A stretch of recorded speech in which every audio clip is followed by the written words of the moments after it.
Hai,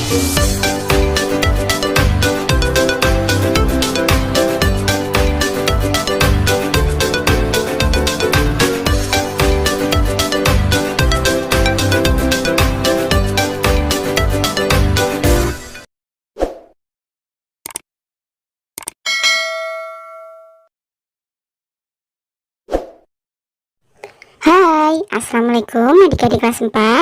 Pada video kali ini kita akan belajar tema 8, subtema 3, pembelajaran 4. Udin menonton pentas ketoprak. Gajah Mada, sumpah palapa membawa petaka. Ketoprak dipentaskan oleh murid sekolah dasar. Udin senang dengan tokoh utamanya yaitu Patih Gajah Mada. Mereka senang dengan peran Patih Gajah Mada. Keluarga Udin keturunan Jawa. Ia merasa bangga dengan keberagaman kesenian Jawa. Bentuklah kelompok terdiri atas 3 anak. Kemudian carilah cerita fiksi yang di dalamnya memiliki minimal 3 tokoh. Tuliskan nama dan sifat tokoh yang ada pada cerita yang telah dipilih. Peragakan peran dengan sifatnya yang sesuai dari cerita itu di depan kelompok lain. Sebagai contoh, kamu memeragakan Patih Gajah Mada dan 2 orang temanmu sebagai prajuritnya. Patih Gajah Mada mengajak 2 prajurit untuk melawan musuh. Dialog saat bermain peran sebagai berikut.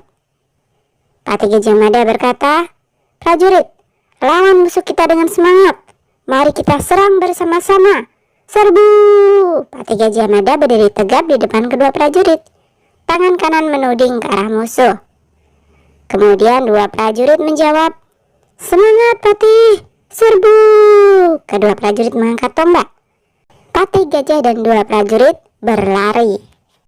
Amati gambar berikut. Gambar di atas menunjukkan gambar cerita Cindelaras. Pernahkah kamu membaca cerita Cindelaras?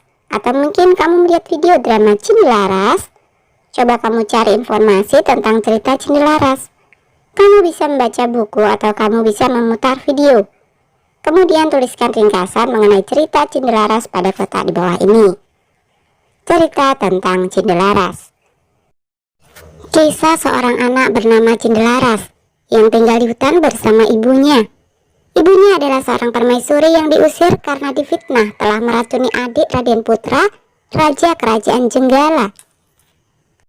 Cindelaras bermaksud untuk menjelaskan semua permasalahan yang terjadi kepada ayahnya yaitu Raden Putra. Ia menempuh perjalanan jauh dan sampai di Kerajaan Jenggala.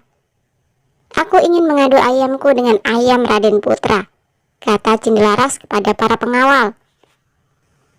Raden Putra menemui Cindelaras. Raden Putra setuju. Cindelaras pun mengeluarkan ayamnya dari keranjang. Begitu keluar, ayam Cindelaras langsung berkokok. "Kukuruyuk, tuanku Cindelaras." Wajahnya tampan rupawan. Rumahnya di hutan rimba. Ayahnya Raden Putra. Semua yang ada di situ terkejut. Wajah Raden Putra memucat. "Siapakah dirimu sebenarnya? Mengapa ayam ini berkata bahwa kau adalah putraku?" tanya Raden Putra.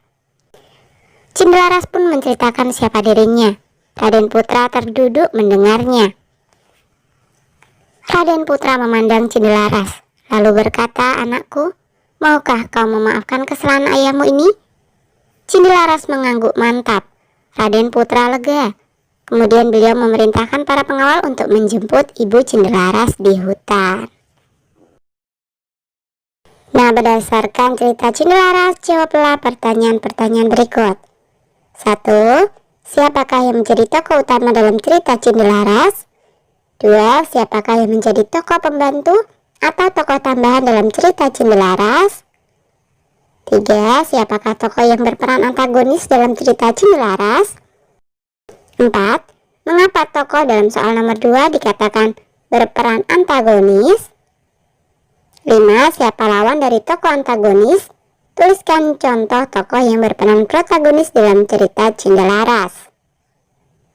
Nah, jawablah pertanyaan di atas pada kolom berikut. 1. Tokoh utama dalam cerita Cindelaras adalah Cindelaras. 2. Tokoh pembantu atau tambahan dalam cerita Cindelaras yaitu ibu, ayam, pengawal, dan Raden Putra. Tokoh antagonis dalam cerita adalah Raden Putra. 4. Raden Putra termasuk tokoh antagonis karena menuduh Ibu Cindelaras meracuni adiknya lalu mengusir Ibu Cindelaras dari istana. 5. Lawan dari tokoh antagonis adalah tokoh protagonis. Tokoh protagonis dalam cerita tersebut yaitu Cindelaras, Ibu, Ayam, dan Pengawal. Nah, kamu telah mampu menunjukkan tokoh utama dan tokoh pembantu atau tokoh tambahan dalam cerita Cindelaras. Masih ingatkah kamu dengan pengertian tokoh utama dan tokoh pembantu atau tokoh tambahan? Coba kamu ingat kembali pengertian tokoh utama dan tokoh pembantu atau tambahan. Selanjutnya, tuangkan kembali dalam bentuk tulisan tentang pengertian tokoh utama dan tokoh pembantu atau tambahan sesuai ingatanmu. Tuliskan dalam kolom berikut. Tokoh adalah para pelaku yang terdapat pada cerita fiksi. Tokoh berperan sebagai pembawa cerita. Tokoh utama adalah tokoh yang memiliki peran penting dalam cerita, ditampilkan terus-menerus dan mendominasi cerita. Tokoh tambahan adalah tokoh yang dimunculkan sekali atau beberapa kali dalam cerita. Tokoh ini biasanya untuk menghidupkan cerita atau sekedar pemanis cerita.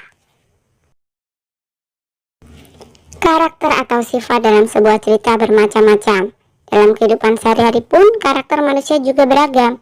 Meskipun demikian, manusia harus saling menghormati dan menghargai satu sama lain. Selain itu, sebagai manusia, kita harus saling membantu. Mengapa demikian? Kita hidup pasti memerlukan orang lain untuk memenuhi kebutuhan hidup. Bagaimana cara manusia memenuhi kebutuhan hidup? Untuk memenuhi kebutuhan hidupnya, manusia melakukan kegiatan ekonomi. Coba amatilah lingkungan sekitarmu, identifikasikan kegiatan ekonomi orang-orang di daerahmu. Apakah pekerjaan mereka? Pekerjaan yang dimaksudkan yaitu mata pencaharian sehari-hari yang hasilnya digunakan untuk memenuhi kebutuhan hidupnya.